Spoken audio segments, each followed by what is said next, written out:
სული უმიზეზოდ არ ავადდება და რომ განიკურნოს, საჭიროა სულისა და გონების შეკრება.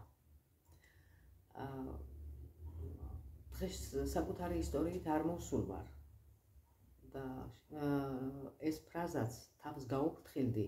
სწორედ ამ ადამიანთან არის კავშირში, ამ ადამიანს ეხება, ამ სათაურით წიგნიც არის ბერძნულ ენაზე, თვითონ არის რა თქმა უნდა ავტორი და აი ამ ფრაზამ, დედის ამ რჩევამ, სიტყვამ თავს გავუფრთხილდი, გადაარჩინა ის თვითმკვლელობას და გაამარჯვებინა საკუთარ ეგოზე. ხოლო ბებიის რჩევამ, რომ სხვის სულს თუ არ მოусმენ, შენი როგორ დამშვიდდებაო, ეს 10 წლის ასაკში მისცა ბიძგი იმისა, რომ ფსიქოლოგი გამხდარიყო.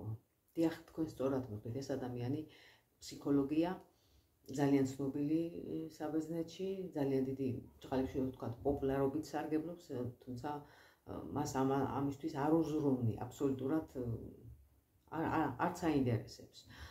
და თავის ერთ-ერთ ინტერვიუში ამბობს კიდეც, რომ თავის დამოკიდებულება აქვს რწმენის მიმართ, მორწმუნეა, რომ ღმერთს რომ ვესაუბრები, მადლობას ვუხდი არა იმისთვის, რომ მაქვს შემოსავალი, რომელთაც შემიძლია უზრუნველად ვიცხოვრო მეც და ჩემმა ოჯახის წევრებმაც, ანის რომ ცნობადი სახე ვარ და ანის რომ ყველას უყვარვარ, არა, პირიქით, მადლობას ვუხდი იმისთვის, ყველა იმ ადამიანისთვის, ვინც ჩემს გარშემოა. მადლობას ვუხდი იმისთვის, რომ ისინი ჯანმრთელები არიან. ანუ არაფერს თხოვნა ხო გამორიცხულია და არაფრისთვის არ ვუხდი მადლობას, რაც უშუალოდ მე მეხება. პირიქით, ვუხდი მადლობას იმისთვის, ყველაფერი რაც ჩემს გარშემო და ძალიან საინტერესოა და დამაფიქრა, რაღაცა სხვანაირად შევხედე და შესაბამისად ყველა მისი მოსაზრება საინტერესო იყო და მე პატარა ამონარიდების სახით ამოვწერეთ და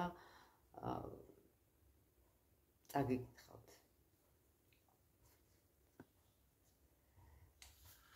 დეპრესია არ არის სისუსტე. ეს არის ზეძალის გატანის უნარობა, კოშკი, რომელიც ინგრევა, ხმა, რომელიც ამბობს, ეს მე ვარ, მე მჭირდება შეცვლა, მე მჭირდება ცვლილება. სიცარიელეს ვგრძნობთ, რადგან არ გვაქვს ძალა ვთქვათ, რომ ამას ერთად გადავლახავთ, პირიქით, ერთმანეთს ჭამთ. ყველაფერს შიშის გამო ვაკეთებთ. შიშობთ მარტოობას და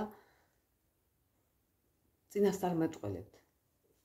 ჩვენი ქმედებებით, ჩვენ თვითონ ვიწვევთ ჩვენ მარტოობას. შენ არ გაქვს გეგმა, როგორ იმოქმედო შიშის გარეშე.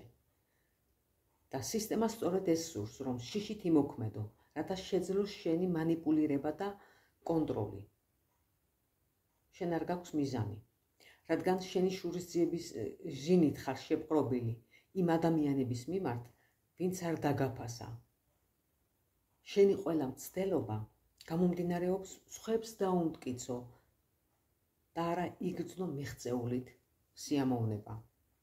არ გაქვს მიზანი. იმიტომ რომ მარტივად გინდა იგრძნო. თავი კარგად. ყოველგვარი ძალისხმევის გარეშე არ გაქვს ოცნებები, რადგან დაივიწყე საკუთარი თავი, მასზე ზრუნვა და მთლიანად განდიდების მანიით ხარ შეპყრობილი. არ გაქვს ოცნებები, იმიტომ რომ ყოველდღე მხოლოდ მის გადაგორებაზე ფიქრობ. არ გაქვს ოცნება, იმიტომ იმათ ევლები თავს, ვინც გძულს და შეურაცხყოფ, აფურთხებ მათ, უარყოფ იმ ადამიანებს, ვისაც უყვარ ხარ. მსხვერპლად გრძნობ თავს იმათთან, ვისაც არაფერი დაუშავებია და ბროდმოქმედი ხდები იქ, სადაც ბრალი არავის მიუძღვის.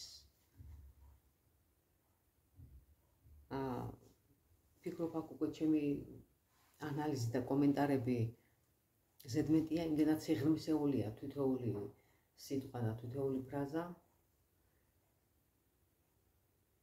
მე მხოლოდ დედამისის სიტყვებს გავიმეორებ, დავესესხები და გეტყვით და ვეტყვით ჩემ თავს, რომ თავს გაუფრთხილდი.